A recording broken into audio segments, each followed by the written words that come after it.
السلام علیکم ورحمۃ اللہ وبرکاتہ۔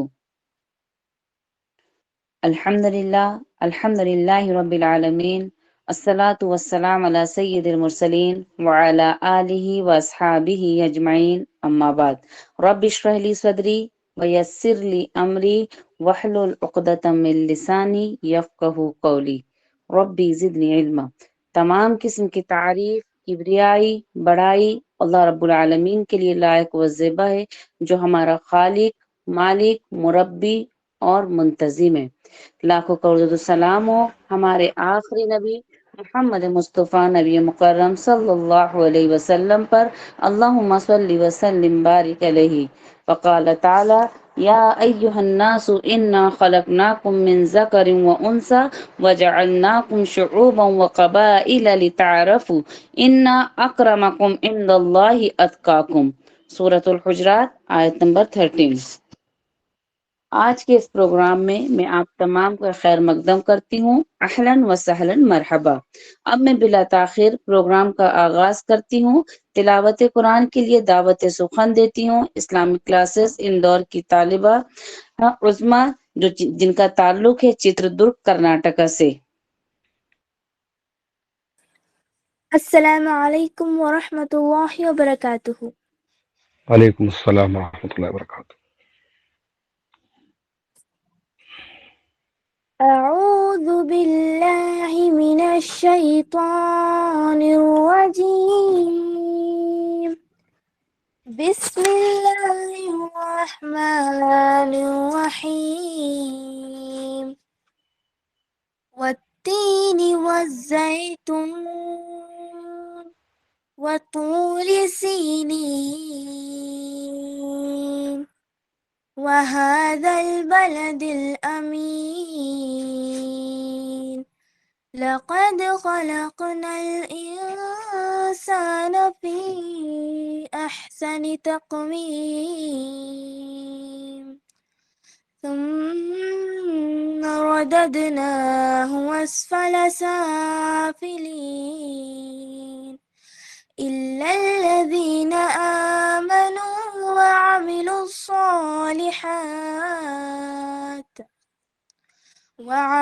الصالحات فلهم أجر غير ممنون فما يكذبك بعد بالدين أليس الله بأحكم الحاكمين۔ السلام علیکم ورحمۃ اللہ وبرکاتہ۔ وعلیکم السلام ورحمۃ اللہ وبرکاتہ۔ جزاک اللہ۔ اب میں آپ کے سامنے اسلامک کلاسز اندور ہدی للبنات کا مختصر تعارف دیتی ہوں۔ اسلامک کلاسز اندور کا بنیادی مقصد خواتین و بچوں کی تعلیم و تربیت ہے تاکہ ہم صحیح عقائد و منہج سلف پر کاربند رہیں۔ ہمارے اس ادارے میں الحمدللہ کئی کورسز کرائے جاتے ہیں، آن لائن آف لائن دونوں۔ تفسیر قرآن کورس ہے، مختصر عالمہ 3 سالہ کورس ہے، توحید، تجوید، عربی گرامر، فقہ وغیرہ۔ بچوں کے تربیتی کورسز بھی کرائے جاتے ہیں۔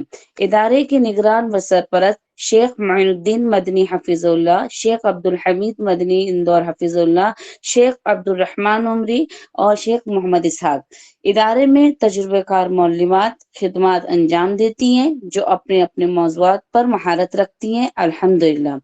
آج کے اس پروگرام کے مقرر ہندوستان کی جانی مانی شخصیت شیخ عبدالغفار سلفی حفظ اللہ سے گزارش کرتی ہوں کہ وہ قرآن و حدیث کی روشنی میں واعظ و نصیحت کریں۔ اس شعر کے ساتھ میں دعوت سخن دیتی ہوں۔ بلاغت جھومتی ہے ان کے انداز تکلم پر، بلاغت جھومتی ہے ان کے انداز تکلم پر، لب اعجاز پر ان کی فصاحت ناز کرتی ہے۔ اب میں دعوت دیتی ہوں شیخ محترم کو، جن کا عنوان ہے خواتین گھریلو ذمہ داری اور دینی کاموں کے درمیان توازن کیسے قائم کریں۔ شیخ محترم۔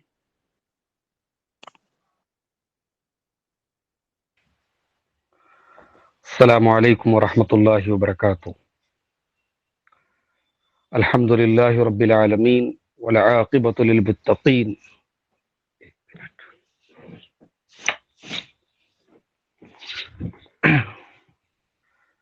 والصلاة والسلام على سید الانبیاء والمرسلین وعلى آلہ واصحابہ اجمعین اما بعد. محترم سامعین و سامعات و ناظرین و ناظرات، اس آن لائن پلیٹ فارم کے ذریعے آج ایک بہت ہی اہم موضوع پر آپ لوگوں کے سامنے گفتگو کرنے کے لیے حاضر ہوا ہوں. خاص طور سے ہماری جو بہنیں ہیں، جو طالبات ہیں اور اس پلیٹ فارم کے ذریعے وہ دینی علم حاصل کر رہی ہیں یا دین کے کام سے جڑی ہوئی ہیں، تو ہماری ان معزز بہنوں کے لیے آج کا ٹاپک بہت اہم ٹاپک ہے، اور ٹاپک ہے خواتین جو ہیں وہ گھریلو ذمہ داریوں اور دین کے کاموں کے درمیان بیلنس کیسے کریں، توازن کیسے کریں. ظاہر ہے کہ ایک خاتون کی جو ذمہ داریاں ہوتی ہیں وہ مختلف قسم کی ہوتی ہیں، اور جس میں سب سے زیادہ جو اس کو مصروف رکھنے والی ذمہ داری ہوتی ہے وہ اس کی گھریلو ذمہ داری ہوتی ہے. ایک ماں کی ذمہ داری، ایک بہن کی ذمہ داری، ایک بیوی کی ذمہ داری، ایک بہو کی ذمہ داری. تو ان تمام ذمہ داریوں کے بیچ میں ایک خاتون، ایک عورت جو ہے وہ کیا دین کا کام کر سکتی ہے؟ پہلا سوال تو یہی ہے کہ کیا وہ دین کا کام کر سکتی ہے، یا دین کا کام کرنے کے لیے اسے یہ سارے کام چھوڑنے پڑیں گے؟ ایک سوال تو یہ ہے. اور اگر ان ذمہ داریوں کو انجام دیتے ہوئے ایک عورت اگر دین کا کام کر سکتی ہے تو وہ کیسے بیلنس کیسے کرے گی؟ کیونکہ عام طور سے یہ دیکھا جاتا ہے، جو معاشرے کا مشاہدہ ہے، جو تجربہ ہے، وہ یہی ہے کہ خواتین جو ہے جب وہ گھریلو کاموں میں آتی ہیں، خاص طور سے ہم ان خواتین کی بات کریں جو بڑے بڑے اداروں سے فارغ بھی ہیں اور جنہوں نے اچھی خاصی دینی تعلیم حاصل کی ہے، کہیں سے عالمیت کیا ہے، کہیں سے انہوں نے فضیلت کیا ہے، اس قسم کی خواتین کو بھی ہم دیکھتے ہیں کہ وہ جب گھریلو ذمہ داریوں میں مصروف ہوتی ہیں تو وہ سارے دعوتی کاموں سے دور ہو جاتی ہیں، الا ماشاء اللہ. اور بلکہ بہت ساری تو ایسی بہنیں بھی ہیں جو وہ ساری معلومات جو انہوں نے حاصل کی ہوتی ہے 8 سال 10 سال ایک مدرسے میں پڑھ کر کے اساتذہ سے اور معلمات سے، وہ سارا علم بھی ایک طریقے سے وہ بھلا بیٹھتی ہیں. تو یہ بہت بڑی پرابلم ہے جس کو آج ہم سمجھنے کی کوشش کریں گے. تو آئیے میں نے جو نوٹس بنائے ہیں ان کو بھی آپ کے ساتھ میں شیئر کرتا ہوں.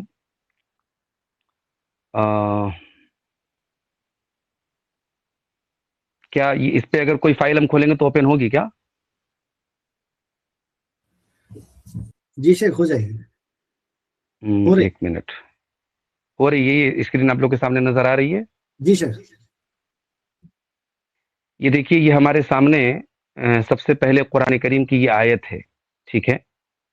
یہ سورہ توبہ کی آیت نمبر 71 ہے. والمؤمنون والمؤمنات بعضهم اولیاء بعض، کہ مومن مرد اور مومن عورتیں ایک دوسرے کے مددگار ہیں. یہ بہت بڑی بات ہے کہ دینی کام میں مرد اور عورتیں جو ہیں وہ ایک دوسرے کے سپورٹر بنے، ایک دوسرے کے مددگار بنے.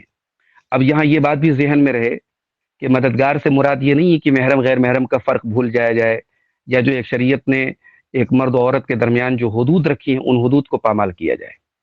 دعوت کا یہ کام بھی کرنا ہے اور اپنی حدود اور اپنے دائروں کو بھی سمجھنا ہے، لیکن ایک دوسرے کے مددگار بننا ہے. اور خاص طور سے اگر محرم کوئی ہے تو وہ تو اور بہتر طریقے سے خواتین کی مدد کر سکتا ہے. بھائی ہے تو بہن کی مدد کر سکتا ہے، شوہر ہے تو بیوی کی مدد کر سکتا ہے، بیٹا اپنی ماں کے کام آ سکتا ہے. تو یہ قرآن کی بہت اہم آیت ہے، اور یہ ایک پیغام دے رہی ہے کہ دین کا کام یہ مردوں کے ساتھ اسپیشل نہیں ہے، دونوں کو کرنا ہے. والمؤمنون والمؤمنات بعضهم اولیاء بعض یأمرون بالمعروف وینہون عن المنکر ویقیمون الصلاۃ ویؤتون الزکاۃ ویطیعون اللہ ورسولہ.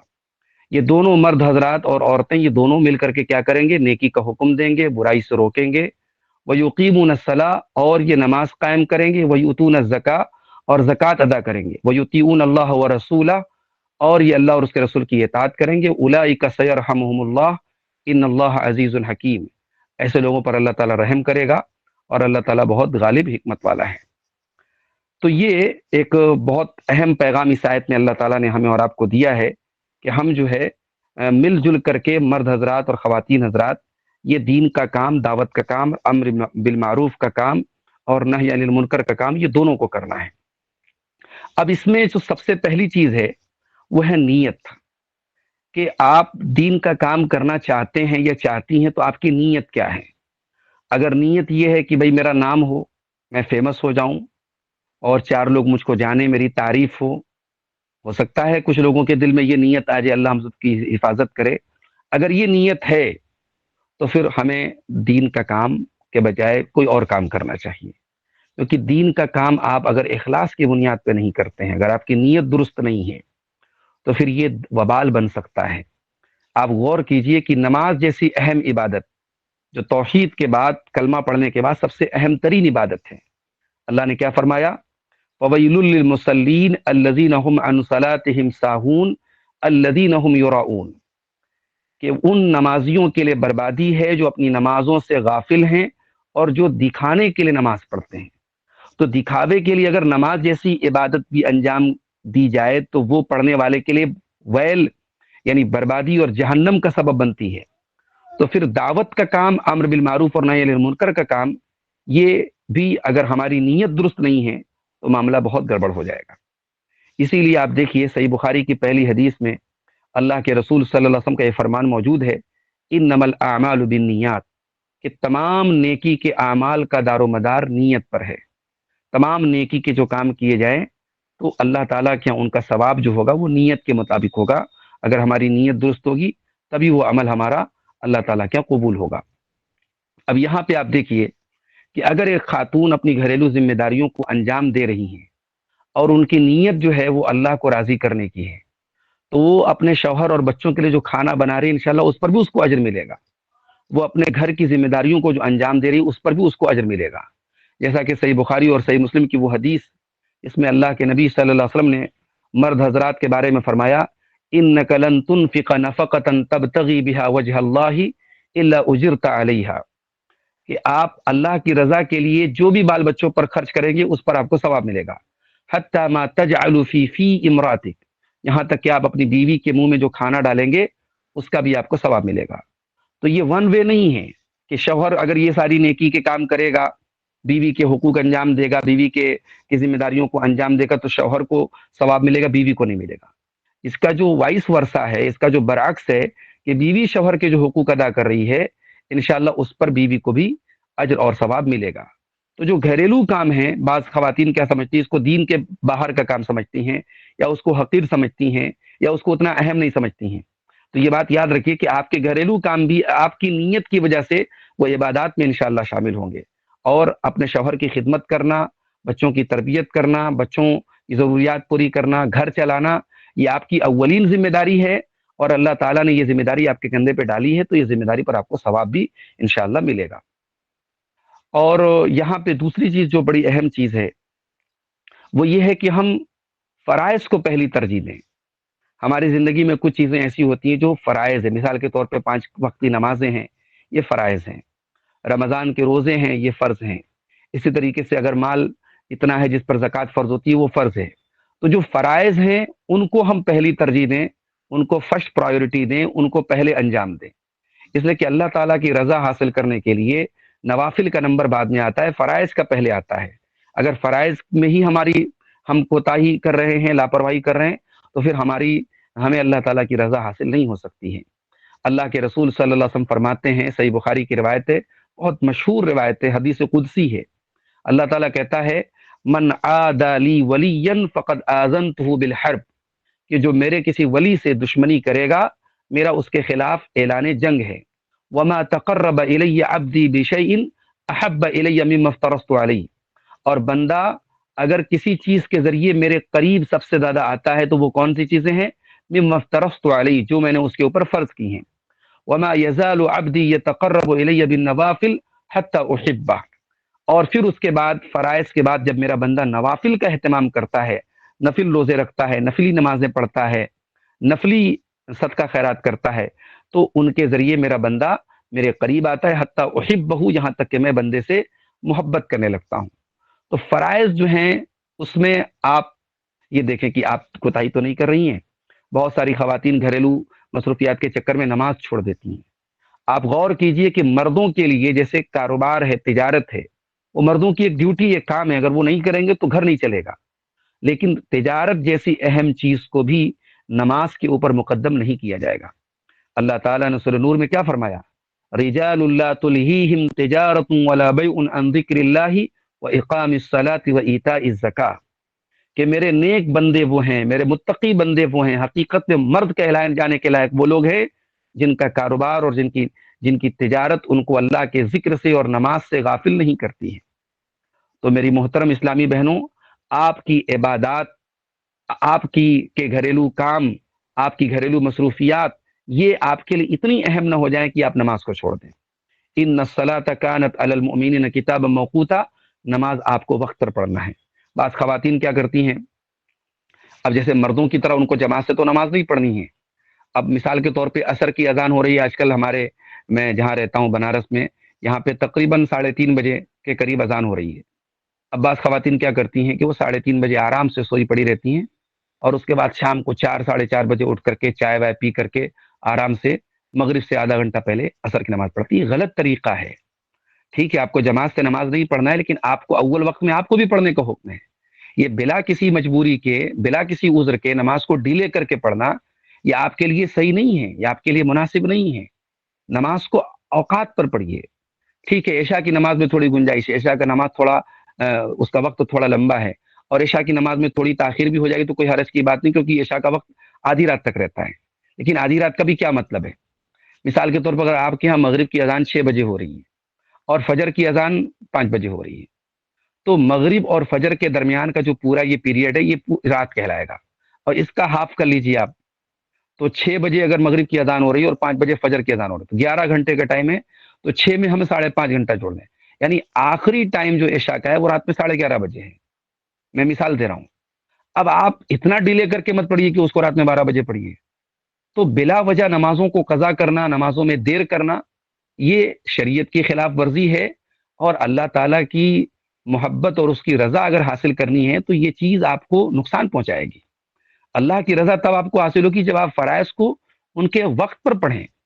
اللہ کے نبی صلی اللہ علیہ وسلم سے پوچھا گیا سب سے افضل عمل کیا ہے، آپ نے کیا فرمایا؟ الصلاۃ علی وقتہا، نماز کو اس کے وقت پر پڑھنا۔ اور نماز کو بلا وجہ کھینچنا اور ڈیلے کر کے پڑھنا، تاخیر سے پڑھنا، یہ منافقین کی علامت ہے۔ اللہ ہم سب کی حفاظت فرمائے۔ منافقین کے بارے میں اللہ نے کیا فرمایا؟ وَإِذَا قَامُوا إِلَى الصَّلَاةِ قَامُوا كُسَالَىٰ يُرَاءُونَ النَّاسَ، یہ منافق لوگ جب نماز کے لیے کھڑے ہوتے ہیں تو بڑی سستی اور بڑی کاہلی کے ساتھ کھڑے ہوتے ہیں، اور وَلَا يَذْكُرُونَ اللَّهَ إِلَّا قَلِيلًا، اللہ کو بہت کم یاد کرتے ہیں۔ تو یہ چیز ہمارے اندر نہیں ہونی چاہیے۔ اس کے بعد گھریلو مصروفیات اور دین کے کاموں میں اگر آپ کو بیلنس کرنا ہے تو تیسرا اہم کام کیا کرنا ہے آپ کو؟ Time management. کوئی بھی چیز آپ یہ سوچیں کہ آپ کو وقت مل جائے گا، یہ ممکن نہیں ہے۔ زندگی جیسے جیسے آگے بڑھے گی، آج آپ کی شادی ہوئی ہے، آپ کی ذمہ داری صرف شوہر کی ہے، کل بچے ہوں گے، ان کی ذمہ داری آپ کے اوپر بڑھ جائے گی، ایک سے زیادہ بچے ہوں گے پھر اور ذمہ داری بڑھ جائے گی۔ تو دین کا کام کرنے کے لیے آپ کو ٹائم نکالنا پڑے گا، آپ کو ٹائم مینج کرنا پڑے گا۔ ہمارے علماء جو دین کا کام کرتے ہیں، ایسا نہیں کہ ان کے بال بچے نہیں ہوتے یا ان کی ذمہ داریاں نہیں ہوتی، مگر وہ دین کا کام کرنے کے لیے اپنے ٹائم کو مینج کرتے ہیں۔ کتابیں لکھنے والے انہی 24 گھنٹوں میں سے کچھ گھنٹے نکال کر کے کتابیں لکھتے ہیں، تقریر کرنے والے انہی 24 گھنٹوں میں سے کچھ گھنٹے نکال کر کے تیاری کرتے ہیں۔ تو آپ کو دین کا ایک شیڈیول بنانا پڑے گا۔ عبادت کے لیے ایک وقت ہونا چاہیے، گھر کے کاموں کے لیے ایک وقت ہونا چاہیے، آرام کے لیے بھی ایک وقت ہونا چاہیے۔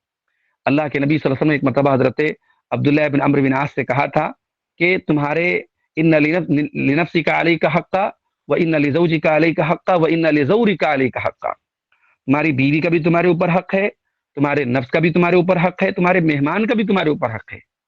تو ہم انہی 24 گھنٹے زیادہ نہیں ملیں گے، ہم کو منٹ زیادہ نہیں ملیں گے، انہی 24 گھنٹوں کو ہمیں اس طریقے سے مینج کرنا ہے کہ ہمارے اپنے جسم کا بھی خیال اس میں آ جائے، ہمارے جو رشتہ دار ہیں، جو ہمارے قریبی لوگ ہیں، جو ہمارے گھر والے ہیں، فیملی ہیں، ریلیٹیوز ہیں، ان کے حقوق بھی ادا ہوں، اور پھر ہم دین کا بھی کچھ کام ضرور کریں۔ خاص طور سے جو فجر کے بعد کا وقت ہے میری پیاری بہنوں، یہ جو وقت ہے بہت برکت والا وقت ہے۔ اس وقت کے لیے اللہ تعالیٰ سے اللہ کے رسول نے دعا کی تھی، اللہم بارک لامتی فی بکورہا۔ آپ فجر کے ٹائم اٹھنے کی عادت ڈالیے، اور فجر کے بعد آپ فجر کی نماز پڑھ کر کے آپ کچھ وقت ضرور جو ہے وہ تلاوت کے لیے نکالیے، ذکر کے لیے نکالیے، دینی مطالعے کے لیے نکالیے۔ ٹھیک ہے، اب یہاں ایک بہت اہم سوال ہے کہ خواتین کیا پڑھیں، ان کو کیا پڑھنا چاہیے؟ تو بہت ساری ہماری بہنیں ہیں جنہوں نے آن لائن کچھ کورسز بھی کیے ہیں، بہت اچھی بات ہے، لیکن بہت ساری خواتین ایسی جو ان کے پاس اتنا ٹائم نہیں کہ وہ آن لائن کوئی کورس وغیرہ کر سکیں، تو ان کو کیا پڑھنا چاہیے؟ تو میں ایک مختصر سا ان کو ایک سجیشن دینا چاہوں گا کہ وہ 4 چیزوں کو خاص طور سے اپنے مطالعے میں رکھیں۔ پہلی چیز کیا ہے؟ تفسیر۔ تفسیر میں آپ کوئی بھی آسان تفسیر، مثال کے طور پہ تفسیر احسن البیان سب سے کامن ہے، سب سے آسان ہمارے ہاں رائج ہے، آپ اس تفسیر کو اپنے مطالعے میں رکھ سکتے ہیں۔ اسی طریقے سے ڈاکٹر لقمان سلفی کی جو تفسیر کی کتاب ہے، غالباً اس کا نام تحسیر و کلام الرحمن ہے، اس کو بھی آپ اپنے مطالعے میں رکھ سکتے ہیں۔ اس طریقے سے تفسیر ابن کثیر کا بھی جو ہے ایسا ورژن آ گیا ہے جس میں صرف صحیح احادیث کو ذکر کیا گیا ہے، اس سے بھی آپ استفادہ کر سکتے ہیں۔ تو یہ جو تفسیر کی جو کتابیں ہیں، ان میں سے کوئی بھی ایک کتاب آپ اپنے مطالعے میں رکھیے، تھوڑا تھوڑا آپ قرآن کی تلاوت کے ساتھ ساتھ اس کی تفسیر کا بھی آپ مطالعہ کریں۔ دوسرا کام آپ کیا کریں؟ احادیث کی کچھ شروحات کا مطالعہ کریں۔ مثال کے طور پہ حدیث کی ایک بہت مشہور کتاب ہے مختصر میں بلوغ المرام، اس کی ایک شرح علامہ صفی الرحمن مبارک پوری نے لکھی ہے اتحاف الکرام کے نام سے۔ تو اتحاف الکرام وہ آپ اپنے مطالعے میں رکھیے، بہت اچھی شرح ہے، اردو میں بھی اویلیبل ہے یہ۔ یا اسی طریقے سے ریاض الصالحین حدیث کی بہت اچھی کتاب ہے جس میں بہت سارے نیک اعمال کی فضیلت میں حدیثوں کو اکٹھا کیا گیا ہے۔ امام نووی کی کتاب ہے، انہوں نے جمع کیا ان حدیثوں کو، بہت زبردست کتاب ہے، اردو میں اویلیبل ہے، اس کا بھی آپ مطالعہ کریں۔ تو اس طریقے سے کسی آپ ایک حدیث کی شرح، اور جب آپ کا نالج لیول تھوڑا ہائی ہو جائے تو پھر آپ جو ہے وہ ایک کام یہ کر سکتے ہیں کہ جو احادیث کی جو مین کتابیں ہیں جن کو امہات کتب کہا جاتا ہے، جیسے صحیح بخاری ہے، اس کی کوئی اچھی سی اردو شرح لے لیں آپ، صحیح مسلم کی کوئی اچھی سی شرح لے لیں آپ، اور یہ معلوم کر کے لیں کہ جو ہم شرح لے رہے ہیں یہ یعنی کس رائٹر کی ہے، آتھینٹک ہے کہ نہیں ہے، معتبر ہے کہ نہیں ہے۔ تو تفسیر کا مطالعہ کریں، احادیث کی شروحات کا مطالعہ کریں۔ تیسرا کام یہ ضرور کریں ہماری بہنیں کہ سیرت پر کوئی کتاب ضرور اپنے مطالعے میں رکھیں، چاہے الرحیق المختوم کو مطالعے میں رکھ لیں، یا علامہ سلیمان منصور پوری کی رحمت للعالمین ہے، وہ تھوڑی سی اس کی لینگویج تھوڑی ٹف ہے، بہت اچھی اردو میں وہ لکھی گئی ہے، اگر آپ کا نالج لیول تھوڑا ہائی ہے تو اس کو بھی آپ مطالعے میں رکھ سکتے ہیں۔ یا اسی طریقے سے علامہ صفی الرحمن مبارک پوری کی ایک اور کتاب ہے الرحیق المختوم کے علاوہ تجلیات نبوت، وہ بھی سیرت پر مختصر کتاب ہے، اس کو بھی آپ اپنے مطالعے میں رکھ سکتے ہیں۔ تو سیرت پر ضرور کوئی نہ کوئی کتاب رکھیں۔ اور چوتھی چیز جو ہے مطالعے میں آپ کو کیا رکھنا ہے؟ صحابیات کی سیرت۔ صحابیات کا بھی بڑا گولڈن ان کا رول رہا ہے اسلامی تاریخ میں، ان کا جو ایک سنہرا کردار رہا ہے تاریخ میں، اس کو ہمیں ہماری ماؤں بہنوں کو خاص طور سے اس کو ریمائنڈ کرنا چاہیے، پڑھنا چاہیے۔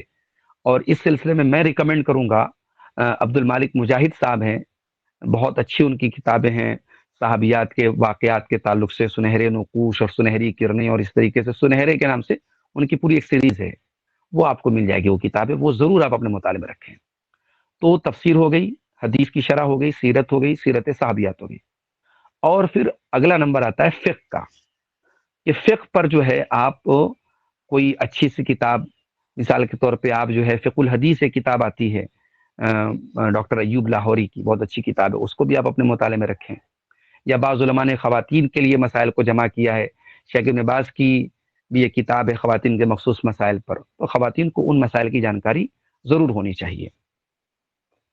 اس کے بعد ہم اگلے اسٹیپ پر آتے ہیں کہ یہ جو گھریلو کاموں اور دین کے کاموں میں جو بیلنس ہے وہ کیسے قائم ہوگا۔ اس کے لیے ایک سبق ہمیں اور یاد رکھنا پڑے گا، اور وہ سبق ہے کہ ہم کوئی بھی کام کریں تو اس کے اندر کنسسٹنسی ہونی چاہیے۔ بعض خواتین کے اندر جذبہ پیدا ہوا، کوئی درس سنا شوق پیدا ہوا، کچھ دروس میں شامل ہوئیں، کچھ دینی کتابوں کا مطالعہ کیا، پھر گھریلو ذمہ داریوں میں آئیں، وہ سارا کچھ ختم، یعنی ایک جھاگ کی طرح جذبہ پیدا ہوا پھر جھاگ کی طرح بیٹھ گیا۔ یہ نہیں ہونا چاہیے۔ آپ کوئی کام تھوڑا کریں مگر ریگولر کریں، وہ اللہ تعالیٰ کو زیادہ پسند ہے۔ حضرت عائشہ رضی اللہ تعالیٰ عنہ کہتی ہیں، صحیح بخاری اور صحیح مسلم کی روایت ہے، اللہ کے رسول صلی اللہ علیہ وسلم فرمایا سددو وقاربو، کہ درست کام کرو اور صحیح کام کے قریب قریب رہو۔ وَاعْلَمُوا أَن لَّن يُدْخِلَ أَحَدَكُمْ عَمَلُهُ الْجَنَّةَ، اور یہ بات یاد رکھو کہ تم میں سے کسی کا عمل اس کو جنت میں داخل نہیں کر سکتا۔ وَإِنَّ أَحَبَّ الْأَعْمَالِ أَدْوَمُهَا إِلَى اللَّهِ، اور اللہ تعالیٰ کو وہ عمل پسند ہے جو ریگولر کیا جائے، جو دوام کے ساتھ، مداومت کے ساتھ، کنسسٹنسی کے ساتھ کیا جائے، وَإِن قَلَّ، اگرچہ وہ عمل تھوڑا ہو۔ تو یہ بہت ضروری چیز ہے کہ آپ تلاوت تھوڑی سی کریں مگر ڈیلی کریں، آپ دینی مطالعہ تھوڑا ہی کریں مگر ڈیلی کریں، اور جب آپ یہ تھوڑا لیکن ڈیلی پر عمل کریں گی تو مجھے یقین ہے کہ آپ 1 سال کے اندر دیکھیے کہ آپ کا علمی لیول بہت انشاءاللہ ہائی ہو جائے گا، جو نالج لیول ہے بہت ہائی ہو جائے گا، کیونکہ بوند بوند تالاب بنتا ہے۔ آج ہم جو صحابیات کی سیرت پڑھتے ہیں کہ حضرت عائشہ اتنے فنون میں ماہر تھیں، حضرت جو ہے حفصہ نے اتنی حدیثوں کو روایت کیا، حضرت ام سلمہ نے اتنی حدیثوں کو روایت کیا، تو یہ لوگ ماں کے پیٹ سے یہ علم لے کے نہیں آئی تھی، انہوں نے اپنی محنت، اپنے اسٹرگل، اپنے شوق، اپنے جذبے سے یہ مقام حاصل کیا تھا۔ حضرت عائشہ تو وہ شخصیت ہیں کہ بڑے بڑے صحابہ تابعین ان سے مسائل پوچھتے تھے، اور جن مشکل مسائل کو بڑے بڑے صحابہ نہیں، سینئر صحابہ نہیں حل کر پاتے تھے، وہ حضرت عائشہ حل کر دیتی تھی۔ اور حضرت عائشہ کو اگر ہم یہ کہیں کہ ملٹی ٹیلنٹڈ پرسنالٹی، ایک ایسی شخصیت جنہوں نے بہت کم عمری میں پیارے رسول صلی اللہ علیہ وسلم کے نکاح میں وہ آئیں، اور تقریباً انہوں نے پیارے رسول صلی اللہ علیہ وسلم کی پوری جو مدنی زندگی ہے، آپ کی جو 10 سال کی 11 سال کی جو مدنی زندگی ہے، وہ پوری زندگی انہوں نے بہت قریب سے اللہ کے رسول کی دیکھی، سفر میں بھی ساتھ میں رہیں، اور اسی طریقے سے گھر کی ساری چیزوں کو تو دیکھتی تھیں۔ تو سیرت رسول کا ایک بہت بڑا ماخذ اور سورس کیا ہے؟ وہ حضرت عائشہ ہیں۔ اللہ کے رسول کی جو پرائیویٹ لائف ہے، جو انٹرنل لائف ہے، جو گھریلو زندگی ہے، اس کو کون روایت کرتا ہے؟ میکسیمم حضرت عائشہ کرتی ہیں۔ لیکن حضرت عائشہ اتنے بڑے نالج لیول پر آنے کے بعد بھی انہوں نے اپنے آپ کو لمیٹڈ نہیں رکھا، وہ علم ادب میں بھی بہت ماہر تھے، اشعار ان کو بہت یاد تھے، علم الانساب کی بہت ماہر تھیں، عرب کے جو وہاں جو نسب ہوتے تھے، قبیلوں کے نام ہوتے تھے، وہ پورے ان کو یاد تھے۔ اسی طریقے سے ان کو علم طب وغیرہ پر بھی ان کی بہت اچھی نظر تھی۔ تو اس میں ایک سبق ہماری خواتین کو ہے کہ اپنے نالج لیول کو وہ ہائی کریں، اپنے اور یہ نالج لیول ہائی کیسے ہوگا؟ ضروری نہیں کہ آپ کتاب کا کیڑا بن جائے تبھی ہوگا، آپ تھوڑا تھوڑا پڑھیں لیکن ریگولر پڑھیں۔ زیادہ کا بوجھ لے کے چھوڑ دینے سے بہتر ہے کہ کم کام کیا جائے مگر مسلسل کیا جائے، کنسسٹنسی کے ساتھ کیا جائے۔ اس کے بعد ایک بہت اہم چیز یہ ہے میری محترم بہنوں کہ آپ جب اپنے گھریلو کام کریں تو ان میں بھی آپ ذکر اور دعا میں مشغول رہیں۔ کھانا بنا رہی ہیں، زبان پہ اللہ کا ذکر ہو، تسبیح کے کلمات ہوں، اس سے آپ کو ڈبل فائدہ ہوگا۔ ایک تو یہ کہ وہ جو آپ کے کا جو کام ہے وہ کام نہ ہو کر کے ایک عبادت ہو جائے گا۔ دوسری یہ ہے کہ آپ بہت ساری لغو چیزوں سے بچی رہیں گی، اور تیسری یہ کہ peace of mind, peace of heart بھی آپ کو حاصل ہوگا۔ کیوں؟ اللہ تعالیٰ سورہ رعد کی آیت نمبر 29 میں کہتا ہے، 28-29 میں کہتا ہے الا بذکر اللہ تطمئن القلوب، اللہ تعالیٰ کے ذکر سے دلوں کو اطمینان ملتا ہے۔ کن کے دلوں کو؟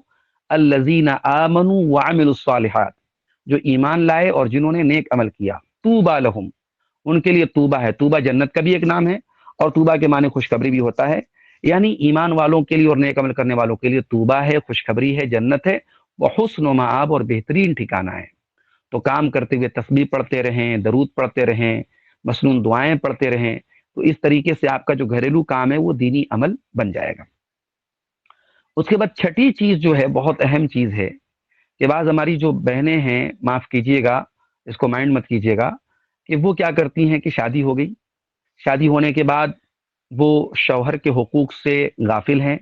جو ان کا اصل ایک کام ہے شادی کے بعد، شوہر کے حقوق کا خیال رکھنا، شوہر کو خوش رکھنا، وہ اس کے بجائے کیا ہے کہ رات دن وہ ادھر جلسوں میں جا رہی ہیں، ادھر پروگراموں میں جا رہی ہیں، موبائل پر بیٹھ کے دروس سن رہی ہیں، یہ سارے کام ہو رہے ہیں مگر وہ شوہر کے حقوق سے غافل ہیں۔ آپ غور کیجئے کہ اللہ کے رسول صلی اللہ علیہ وسلم نے ایک عورت کو نفلی روزہ رکھنے سے منع کیا ہے بغیر شوہر کی اجازت کے۔ نفلی روزہ کتنی بڑی عبادت ہے، 70 سال تک اللہ تعالیٰ جہنم کی آگ سے دور رکھتا ہے ایک روزہ رکھنے پر، مگر اللہ کے نبی نے اجازت نہیں دی کہ شوہر اگر آپ کے گھر میں موجود ہے تو اس کی اجازت کے بغیر آپ کو نفلی روزہ نہیں رکھنا ہے۔ یہ بہت بڑی بات ہے، اس میں اشارہ اس بات کی طرف ہے کہ آپ کے لیے وہ نفلی روزہ ایک نفلی کام ہے، لیکن شوہر کی اطاعت، اس کی خدمت، اس کے حقوق کا خیال رکھنا یہ آپ کے لیے ڈیوٹی ہے، فریضہ ہے، آپ کا ذمہ داری ہے آپ کی۔ اللہ کے نبی کے پاس ایک عورت آئی، مسند احمد کی صحیح روایت ہے، آپ نے اس سے پوچھا کہ اذات زوج انتی، کیا تو شادی شدہ ہے؟ اس نے کہا کہ ہاں۔ تو آپ نے بڑا اہم سوال پوچھا، آپ نے پوچھا کہ تو اپنے شوہر کے لیے کیسی ہے؟ اس نے کہا میں بہت اچھی ہوں اپنے شوہر کے لیے، ما آلوہ الا خیرا، اپنے شوہر کی خدمت میں کوئی کمی نہیں کرتی ہوں۔ تو آپ صلی اللہ علیہ وسلم نے فرمایا کہ فانظری اینما انت منہ، تو دیکھ لے کہ تو اپنے شوہر کے لیے کیا سلوک کر رہی ہو اس کے ساتھ، فانما ہوا جنتک ونارک، اس لیے کہ تو اپنے شوہر کی جنت بھی ہے، تیرا شوہر تیری جنت بھی ہے، تیرا شوہر تیری جہنم بھی ہے۔ اب آپ غور کیجئے، شوہر کی اطاعت اور خدمت نہ کر کے عورت جہنم کی حقدار بن سکتی ہے۔ تو یہ بہت اہم پوائنٹ ہے کہ شادی شدہ عورت کی جنت میں جانے کا ایک سبب یہ بھی ہے کہ وہ اپنے شوہر کے حقوق کا خیال رکھے۔ تو دینی کاموں کو آپ ضرور انجام دیجئے، مگر شوہر کے حقوق سے غافل رہ کے نہیں۔ وہ مشہور حدیث بھی آپ یاد رکھیے، پیارے رسول صلی اللہ علیہ وسلم فرمایا کہ عورت اگر 4 کام کر لے تو وہ جنت میں جائے گی۔ اذا صلت المرأة خمسها وصامت شهرها وأطاعت زوجها وأحسنت فرجها، عورت اگر 5 ٹائم کی نماز کی پابندی کرے، رمضان کا روزہ رکھے، شوہر کی اطاعت کرے اور اپنی آبرو کی حفاظت کرے، تو ایسی عورت جنت کے جس دروازے سے چاہے وہ جنت میں جا سکتی ہے۔ تو میری محترم اسلامی بہنوں، آپ گھریلو ذمہ داریوں میں بہت اہم ذمہ داری شوہر کے حقوق کی ہے، اور آپ کو وہ احادیث میرے خیال سے سنانے کی ضرورت نہیں ہے۔ اس میں اللہ کے رسول صلی اللہ علیہ وسلم نے بڑے سخت الفاظ استعمال کیے ہیں کہ اگر کوئی عورت اس معاملے میں لاپرواہی کرتی ہے، ایک شادی شدہ عورت بغیر کسی مجبوری کے، اگر وہ بغیر کسی عذر کے شوہر کے حقوق کے سلسلے میں کوتاہی کرتی ہے، تو یہ اللہ تعالیٰ کے یہاں بہت سخت جو ہے اللہ کی ناراضگی اور اس کے فرشتوں کی لعنت کا حقدار بنانے والا یہ عمل ہے۔ اس کے بعد جو چھٹی چیز ہے اس سلسلے میں، گھریلو ذمہ داریوں اور دین کے کاموں میں توازن پیدا کرنے کے سلسلے میں، کہ اگر آپ ایک ماں ہیں تو آپ کی اولین ترجیح کیا ہونی چاہیے کہ آپ اپنے بچوں کو دینی تربیت دیں۔ بچے ماں سے بہت انسپائر ہوتے ہیں، خاص طور سے بیٹیاں ماؤں سے بہت انسپائر ہوتی ہیں۔ تو آپ کیا انسپیریشن دے رہی ہیں اپنے بچوں کو؟ آپ کی بچیاں آپ سے کیا سیکھ رہی ہیں؟ اللہ کی محبت سیکھ رہی ہیں، رسول کی محبت سیکھ رہی ہیں، پردے کی محبت سیکھ رہی ہیں، دین کی محبت سیکھ رہی ہیں، یا بے حیائی سیکھ رہی ہیں، بد زبانی سیکھ رہی ہیں، بدتمیزی سیکھ رہی ہیں، دنیا کی محبت سیکھ رہی ہیں؟ یہ آپ پر ڈیپینڈ کرتا ہے کہ آپ کیا سبق دیتی ہیں۔ آج ہم حضرت فاطمہ کو جب ہم پڑھتے ہیں، ان کی زندگی کو جب ہم پڑھتے ہیں، تو حضرت فاطمہ کا کردار کتنا بہترین کردار ہمیں نظر آتا ہے کہ آپ غور کیجئے کہ حضرت فاطمہ رضی اللہ تعالی عنہا اپنے گھر کے دروازے پر ایک ڈیزائن دار پردہ لگاتی ہیں، اور پیارے رسول صلی اللہ علیہ وسلم جب ان کے گھر جاتے ہیں اور وہ پردہ دیکھ کر کے ناراض ہو کے واپس آتے ہیں، اور جب حضرت فاطمہ اپنے شوہر کو بیچ کے پتہ کرواتی کہ کیوں اللہ کے رسول ناراض ہو کے گئے، تو اللہ کے رسول فرماتے ہیں رأیت علی بابها سترا موشیا، میں نے اپنی بیٹی کے دروازے پر ایک ڈیزائن دار پردہ دیکھا ہے، ماں لی ولی دنیا، جب میرا دنیا سے کوئی لینا دینا نہیں تو میری بیٹی کب سے دنیا دار ہو گئی۔ حضرت فاطمہ نے فوراً وہ پردہ ہٹوا کر کے کسی ضرورت مند کو دے دیا۔ یہ تربیت ظاہر ہے کہ یہ ماں کی تربیت کا اثر تھا، یہ حضرت فاطمہ کی حضرت خدیجہ نے جو تربیت کی تھی اس کا اثر تھا، اور بعد میں جو اور مائیں تھیں ان کی، اللہ کے رسول کی تمام ازواج مطہرات ایمان اور تقوی کا پہاڑ تھیں۔ تو ایک ماں جو ہے اس کی گود کہتے ہیں الام مدرسۃ اذا اعددتها اعددت شعبا طیب الاعراق، عربی کا ایک شعر ہے کہ ماں ایک مدرسہ ہے، ماں اپنے آپ میں ایک اسکول ہے، بچہ ماں سے سب سے زیادہ سیکھتا ہے۔ تو آپ اگر ایک ماں ہیں تو آپ کوشش یہ کریں کہ بچوں کو دینی تربیت دیں، نماز سکھائیں، دعائیں سکھائیں، اخلاق سکھائیں، یہ آپ کی ایک دینی خدمت ہے۔ اور یہ بات یاد رکھیے کہ ماں کی جو تربیت ہے وہ صرف ایک بچے کو نہیں، ایک نسل کو سنوارتی ہے۔ اور اس سلسلے میں بہت اہم کام یہ ہے، 7واں جو پوائنٹ ہمارے سامنے ہے وہ یہ ہے کہ اس میں گھر والوں کو اپنے دینی معمولات سے آپ آگاہ کیجئے۔ اگر آپ ایک داعیہ ہیں، ایک عالمہ ہیں، ایک معلمہ ہیں، تو گھر والوں کو کنونس کیجئے کہ ٹھیک ہے میں کھانا بھی بناؤں گی، میں کچن بھی دیکھوں گی، لیکن مجھے تھوڑا سا اسپیس دیجئے دین کے کاموں کے لیے بھی۔ اور اگر دیندار فیملی ہے تو یہ اسپیس انشاءاللہ ملے گا۔ دیکھیے، جو شوہر اور بیوی ہوتے ہیں وہ دونوں دین کے کاموں میں ایک دوسرے کا سپورٹ کریں، تبھی وہ ایک آئیڈیل فیملی بن سکتے ہیں۔ پیارے رسول صلی اللہ علیہ وسلم نے دعا کی ہے، رحمت کی دعا کی، کس کے لیے؟ رحم اللہ رجلا قام من اللیل، اللہ تعالیٰ رحم فرمائے اس مرد کے اوپر جو رات میں اٹھ کر کے تہجد پڑھتا ہے، وَأَيْقَظَ امْرَأَتَهُ، اور اپنی بیوی کو اٹھاتا ہے، اور بیوی اگر انکار کر دے تو بیوی کے چہرے پر پانی چھڑک کر کے اٹھاتا ہے۔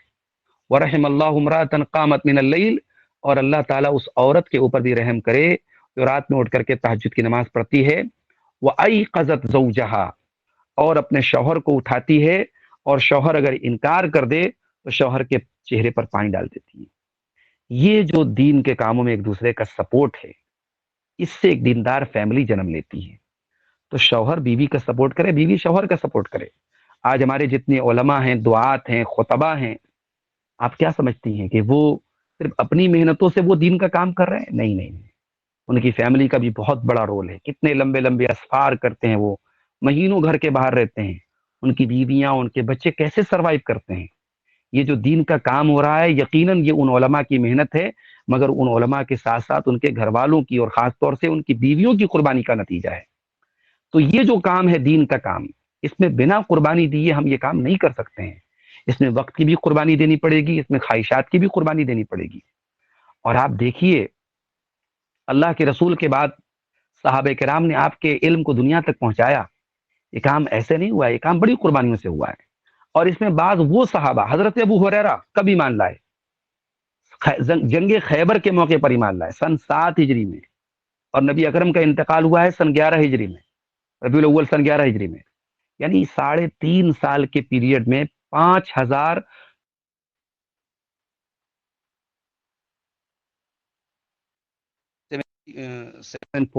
5374 حدیثوں کے راوی ہیں حضرت ابو ہریرہ. تو یہ 3.5 سال میں کیسے پاسبل ہوا؟ ان کی محنت اور قربانیوں سے پاسبل ہوا. جس دور میں مدینہ کے انصار کھیتی کرتے تھے, مدینہ کے مہاجرین جو ہے وہ اپنے تجارت میں لگے رہتے تھے, ابو ہریرہ دن رات اللہ کے رسول کے دروازے پر بیٹھے رہتے تھے. تو آپ کو دین اگر سیکھنا ہے یا سکھانا ہے, دین کا کام کرنا ہے, تو قربانی دے. آپ کو کمفرٹ زون سے نکلنا پڑے گا, آپ کو اپنے ٹائم میں سے تھوڑا سا ٹائم قربان کرنا پڑے گا, کچھ راتوں کی نیند قربان کرنی پڑے گی, کچھ دن کا آرام قربان کرنا پڑے گا.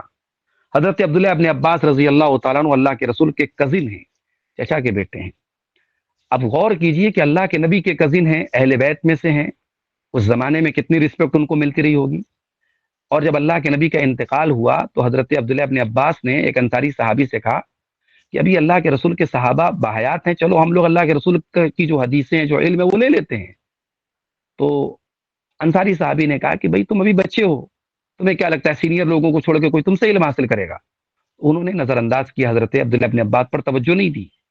عبداللہ ابن عباس کہتے ہیں کہ میں اکیلے جگہ جگہ جانے لگا, جس کے بارے میں بھی مجھے معلوم ہوتا تھا کہ ان کے پاس اللہ کے رسول کی حدیث ہے, میں ان سے جا کے لیتا تھا وہ حدیث. کہتے ہیں ایسا بھی ہوتا تھا کہ میں کسی سے ملنے جاتا تھا, وہ دوپہر کا ٹائم ہوتا تھا, آرام کا ٹائم ہوتا تھا. میں جاتا تھا تو معلوم ہوتا تھا کہ حضرت سو رہے ہیں, فلاں صاحب سو رہے ہیں, تو میں ان کے دروازے پہ جا کے چادر بچھا کے سو جاتا تھا. اور دوپہر کا ٹائم ہوتا تھا اور دھول اور گرد و غبار اور ڈسٹ اڑتے تھے اور میرے ناک میں جاتے تھے, لیکن میں اس تکلیف کو برداشت کرتا تھا. اور جب وہ صحابی اپنے آرام سے فارغ ہو کر کے نیند سے اٹھ کر کے دروازہ کھولتے تھے تو کہتے تھے یبن عم رسول اللہ, اے اللہ کے رسول کے چچا کے بیٹے, آپ میرے دروازے پر, آپ نے مجھے کیوں نہیں بلا لیا؟ تو میں کہتا کہ نہیں, مجھے آپ سے سیکھنا ہے. پیاسا کنویں کے پاس جاتا ہے, کنواں پیاسے کے پاس نہیں جاتا ہے. اس طریقے سے چند سالوں میں عبداللہ ابن عباس نے یہ مقام حاصل کر لیا کہ اللہ کے رسول کی حدیثوں کے اور قرآن کی تفسیر کے بہت بڑے اسکالر بن گئے, اور ان کے پاس لوگ دور دور سے علم حاصل کرنے آنے لگے. اور جب یہ منظر اس انصاری صحابی نے دیکھا تو انہوں نے کہا کہ یہ نوجوان مجھ سے زیادہ عقل مند تھا. تو یہ بات یاد رکھیے میرے محترم بہنوں کہ آپ کو اگر دین کا کام کرنا ہے تو تھوڑی سی قربانی آپ کو دینی پڑے گی, اور شوہر اور بیوی دونوں کو ایک دوسرے کا سپورٹ کرنا پڑے گا. چاہے شوہر کو دین کا کام کرنا ہو تو بیوی کو سپورٹ کرنا پڑے گا, بیوی کو کام کرنا ہو اگر شوہر کی وہ فیلڈ نہیں تو شوہر کو کام کرنا پڑے گا. اللہ کے رسول نے سب سے بہترین 3 چیزوں کو خزانہ قرار دیا ہے. فرمایا افضلہ لسان ذاکر وقلب شاکر وزوجۃ مؤمنۃ تعینہ علی ایمانہ. سب سے افضل خزانہ کیا ہے؟ ذکر کرنے والی زبان ہے, شکر کرنے والا دل ہے, اور مومن بیوی ہے جو دین کے کام پہ شوہر کی مدد کرے. تو اس کا وائس ورثہ بھی ہے, اس کا اپوزٹ بھی ہے کہ شوہر اپنے بیوی کا اگر سپورٹ کرتا ہے دین کے کاموں کے سلسلے میں تو یہ ایک بہت بڑی دولت ہے جو بیوی کو ملتی ہے. اللہ تعالیٰ ہر اس عورت کو جو دین کا کام کرتا ہے اس کو ایسا شوہر عطا کرے, اور اگر شادی ہو چکی ہے تو اللہ تعالیٰ اس کے شوہر کو اس چیز کی توفیق عطا فرمائے. اور آخری 2 پوائنٹ پر ہم بات کر کے بات ختم کریں گے کہ آپ اگر دین کے کاموں میں اور گھریلو کاموں میں اگر بیلنس بنانا چاہتی ہیں تو آپ کو اپنی مصروفیات میں جو غیر ضروری چیزیں ہیں ان سے آپ کو اوائڈ کرنا پڑے گا. دن رات بہت ساری عورتیں جو ہے وہ سیریل دیکھتی ہیں, ریلز پہ لگی ہیں, انسٹاگرام پہ لگی ہیں, اسنیپ چیٹ پہ لگی ہیں. یہ تمام چیزیں جو ہیں آپ ان کے غیر، میں نہیں کہتا کہ آپ فیس بک نہ چلائیں، آپ انسٹاگرام نہ چلائیں، لیکن مفید استعمال کریں، ضروری استعمال کریں، اسی حد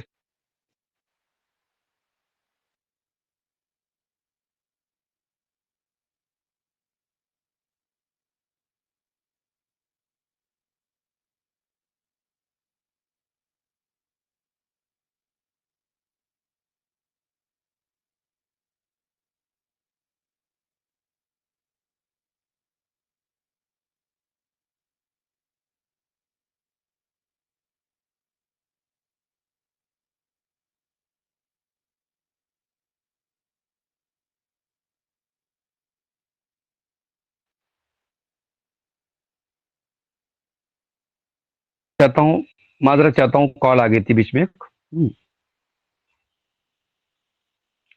تو میں کیا کہہ رہا تھا؟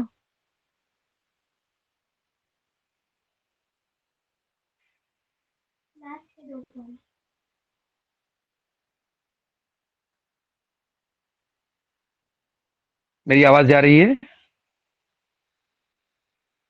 جی شیخ آواز آ رہی ہے. جی جی جی جی. تو 2 پوائنٹ میرے رہ گئے تھے، ان کو بات کر کے ہم بات ختم کریں گے انشاءاللہ. یہ ایک بہت اہم پوائنٹ یہ کہ ہم اپنے وقت کو جو ہے غیر ضروری مصروفیات سے، فضول گپ شپ سے، بعض عورتیں کیا ہے، سہیلیاں آ گئی، فرینڈس آ گئیں اور نند آ گئی تو اب اسی میں لگی ہوئی ہیں. ٹھیک ہے، ایک دوسرے کی حال چال لینا، ایک دوسرے کے ساتھ ٹائم اسپینڈ کرنا، یہ بھی ضروری ہے، لیکن اس کو آپ اتنا کھینچے نہ کہ آپ کا ٹائم برباد ہو. اور موبائل کا بھی غیر ضروری استعمال، سوشل میڈیا کا غیر ضروری استعمال، چھوٹی چھوٹی چیزیں پوسٹ کر کے اس کے لائک کا انتظار کرنا اور اپنی تصویروں کو سوشل میڈیا پہ ڈالنا، یہ تمام چیزیں لایانی چیزیں ہیں. اللہ کے رسول صلی اللہ علیہ وسلم فرماتے ہیں، من حسن اسلام المرء ترکہ ما لا یعنی، بہترین مسلمان وہ ہے، مسلمان کے، انسان کے اسلام کے بہترین ہونے کی نشانی کیا ہے کہ وہ لایانی چیزوں کو چھوڑ دے. تو یہ جو بچا ہوا وقت ہے یہ آپ کے دین کے کاموں میں بھی کام دے گا اور گھر کے کاموں میں بھی کام دے گا.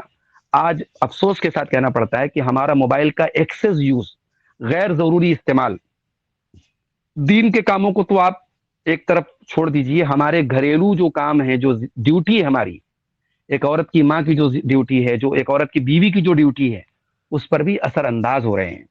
بیوی شوہر کے ساتھ محبت سے بات تک کرنے کا اس کے پاس وقت نہیں، وہ اس کو تو سیریل دیکھنا ہے، کوئی سیریز دیکھنا ہے، کوئی کچھ دیکھنا ہے. تو آپ موبائل کو اتنا وقت نہ دیں کہ آپ کے رشتے متاثر ہو جائیں. آج جو ہے گھر برباد ہو رہے ہیں، گھر ٹوٹ رہے ہیں، میریٹل لائف تباہ ہو رہی ہے، والدین، پیرنٹس اور بچوں کے بیچ میں گیپنگ پیدا ہو رہی ہے. یہ کیوں ہو رہی ہے؟ کیونکہ جو ہمارا کریم ٹائم ہے، جو بہترین وقت ہے، وہ ہم موبائل کو دے رہے ہیں. تو موبائل کو استعمال کریں لیکن اتنا ایکسیس یوز نہ کریں. عربی کا ایک شاعر کہتا ہے، بڑی پیاری بات کہتا ہے، لیس الیتیم من انتہا ابواہ من ہم الحیات وخلفاہ ذلیلا، کہ یتیم وہ بچہ نہیں ہے جس کے ماں باپ اسے دنیا سے چھوڑ کے چلے گئے ہوں. ان الیتیم هو الذی تلقى له امن تخلت او اب مشغولا، یتیم تو وہ بچہ ہے جس کے ماں باپ کے پاس اس کے لیے وقت نہ ہو، جس کے ماں باپ اس کو وقت نہ دیتے ہوں. تو یہ ایک بہت بڑا المیہ ہے اس دور کا کہ ہم اپنے وقت کو فضول جگہوں پہ بہت زیادہ خرچ کر رہے ہیں. اس وقت کو ہم بچا کر کے اچھی جگہوں پہ استعمال کر سکتے ہیں. اور ایک بہت اہم چیز یہ ہے کہ آج کے دور میں الحمدللہ ہمارے پاس دینی ذرائع بہت سارے ہیں. ایک زمانہ تھا علم حاصل کرنے کے لیے آپ کو پاس علماء کے پاس جانا پڑتا تھا اور کوئی راستہ نہیں تھا. آج آپ کے پاس گوگل میٹ ہے، آپ کے پاس زوم ہے، آپ کے پاس یوٹیوب ہے، آپ کے پاس آن لائن بہت سارے کورسز ہیں. تو آپ ان سے فائدہ اٹھائیں، علماء کے دروس سے فائدہ اٹھائیں.